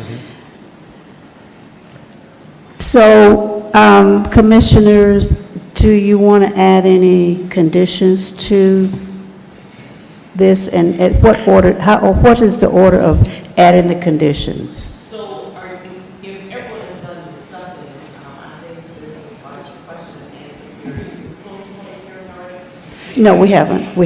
Public, yeah. We did. Public, yeah. We did close the public hearing. There was no one here. Thank you so much.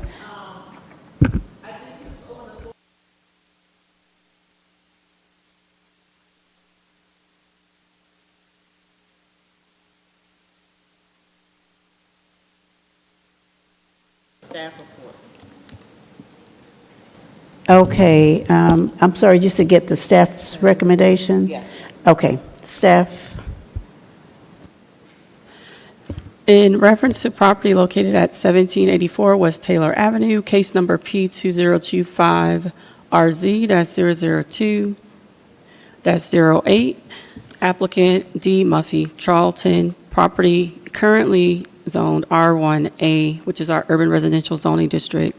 The applicant is requesting a rezoning from R1A to R3 and concurrent variances from section 10-2065 EC to reduce the side yard setback to 4 feet, and a variance from section 10-2065 EA to increase the maximum height, building height, to 45 feet. The current zoning as stated is R1A, which is our urban residential zoning district. If you could see the light blue highlight is the property on the corner of West Taylor and Sims Street. The future land use map, redevelopment neighborhood, future developments in this area will improve housing conditions and reduce the number of vacant lots and vacant homes. These neighborhoods will include an assortment of housing types such as single-family, two-family, and multifamily. The development patterns in this neighborhood will resemble traditional urban neighborhoods with a street grid network, a tree canopy, pocket parks, and walkable environments. The current future land use map, again, designates this area as our redevelopment neighborhood, allowing use and scale for 4 to 8 units per acre. However, the East Point MARTA Station Transit Oriented Development, LCI study referenced density for residential units as 25 to 75 units per acre.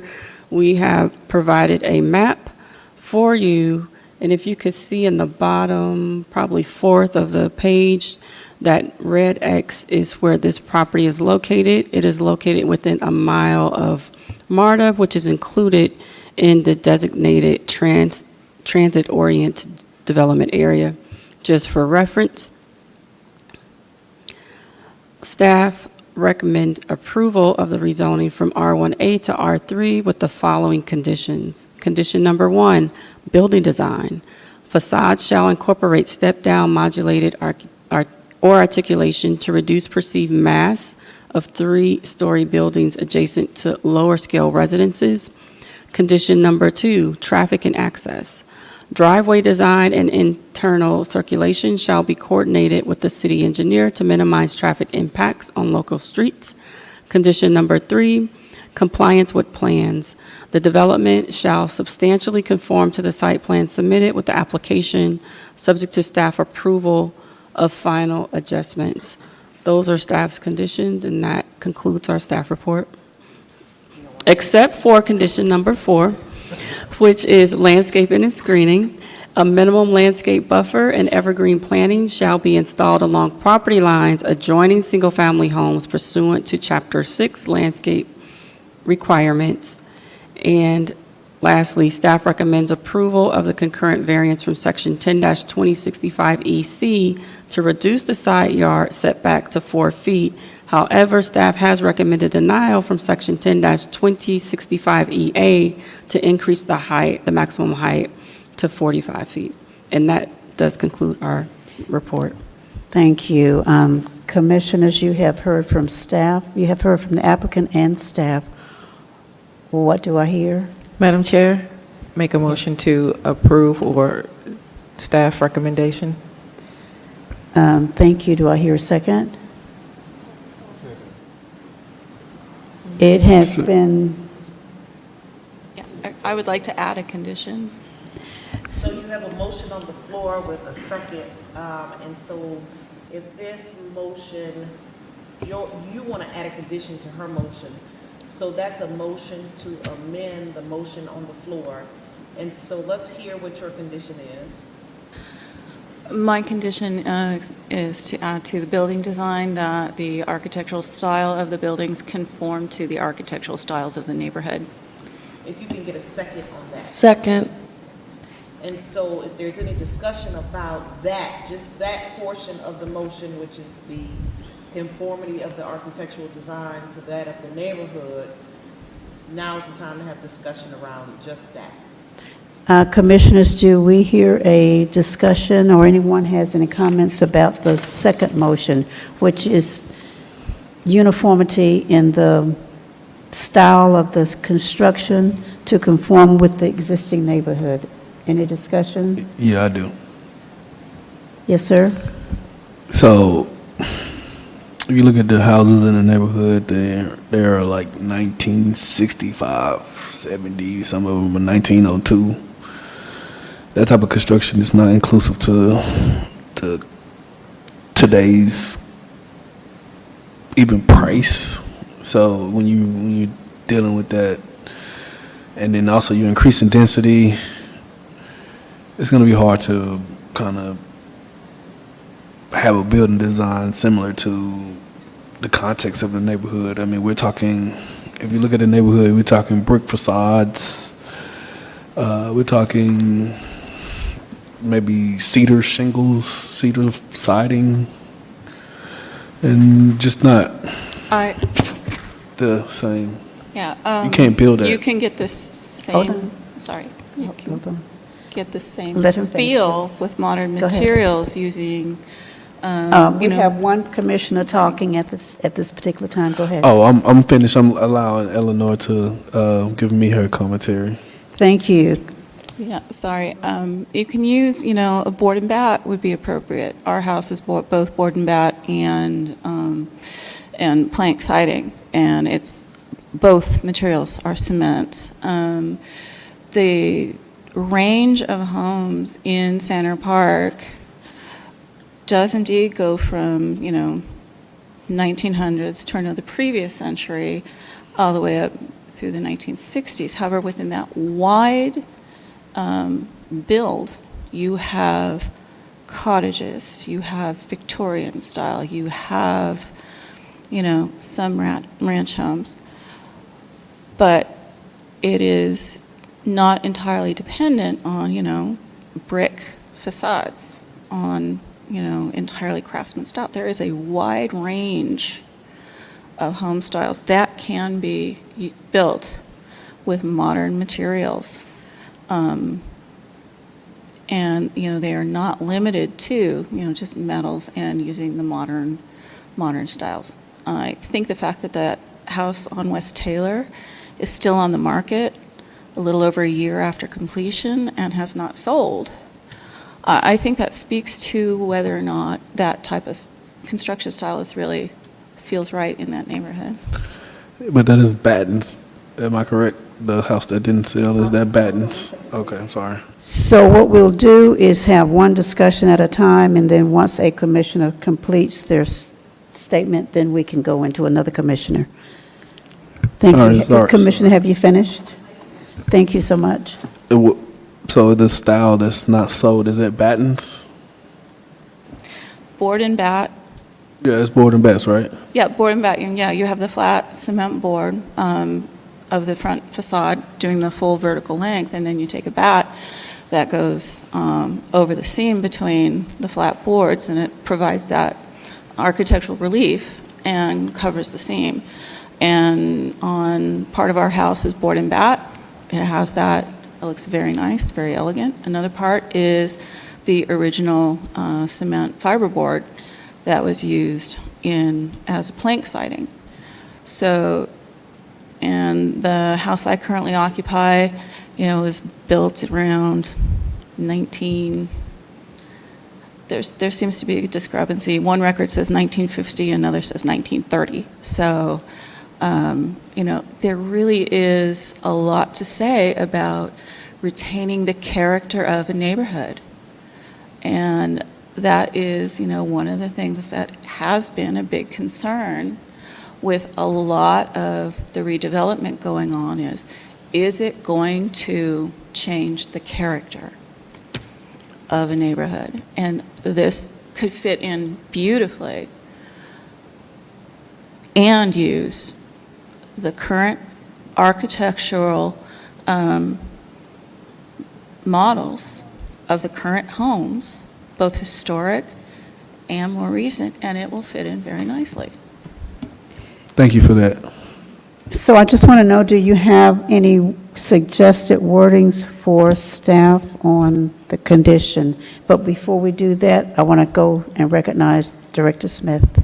Staff has a recommendation for condition. Yes, sir. I guess it would be condition number 5 would be that staff recommends that the applicant follows the City of East Point's infill procedures. Infill requirements. And that process requires for them to get community input. It requires an additional meeting for the input And it requires an inventory from 13 properties within the vicinity of the project. There's a listing of criteria points that would need to be followed in reference to the architecture of the homes and abiding by what is already in place in the vicinity. That sounds like a plan. Let me just add. I was going to say. That while that condition addresses the architectural design and it brings in the community, for the count of the 13 properties in the neighborhood, that condition should not allow for the count to start with the ones that are attached to their development. So just be particular in your verbiage that the 13, is it 13 on both sides? It's 2 on each side. It's 4 in the front and 5 in the back. So that count should be exclusive of the attached units of this project. Does that make sense? You can't start the count with the one.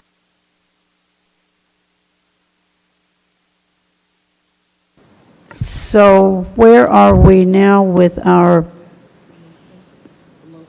the motion? I know we have one on the floor for the So the approval was that. well, not the approval, but we have one on the floor for adding the condition. So Commissioner Anderson, would you accept that friendly amendment that it be required that the applicant be required to conform to the infill development process, provided that the count for the houses not include their units? Yes, I think that is very acceptable because it also gives the neighbors another opportunity to weigh in. And Did we get a second on that? I think Commissioner Stiles. I second that condition as well. Okay, so now you need a vote on the condition to be added to what originally was moved by Commissioner Chapman. So all in favor of adding that condition of the infill development, all ayes. Commissioners, all in favor of adding that condition, the infill condition, to the existing conditions, can let it be known by the word aye. Aye. Opposes, hearing none, the condition will be added for the infill, which would give the community an opportunity to come back out and hear this case. So now your motion and second on the floor includes now 5 conditions, right? Yeah. And so that is all of the ones that staff presented plus the added 5th one that we just got approved. The infield So now requirement. we can vote on the new motion and second, and now there's 5 conditions. So now we're voting on the 5 conditions. What do I hear, commissioners? Yes, approve. Make a motion Aye. to approve I with the make a 5 motion to approve. conditions. Okay, so it's aye. Aye. Aye. Let it be known by the word aye for those that are in favor of the 5 conditions. Aye. Aye. Do I hear any opposes?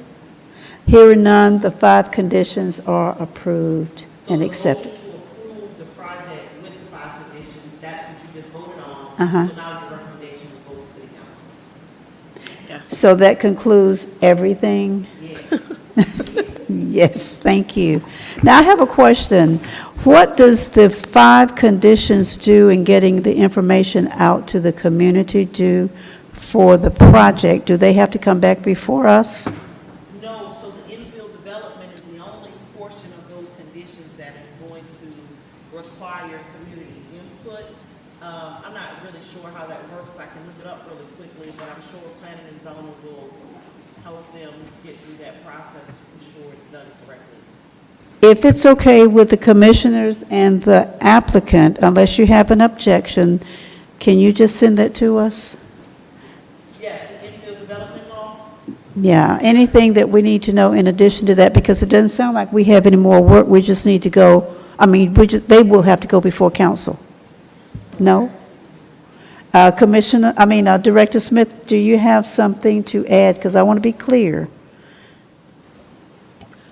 The infill process, once they go to council and if the project is approved by council, once they come for permits, it would trigger them to go through the infill process as we review the permit for building.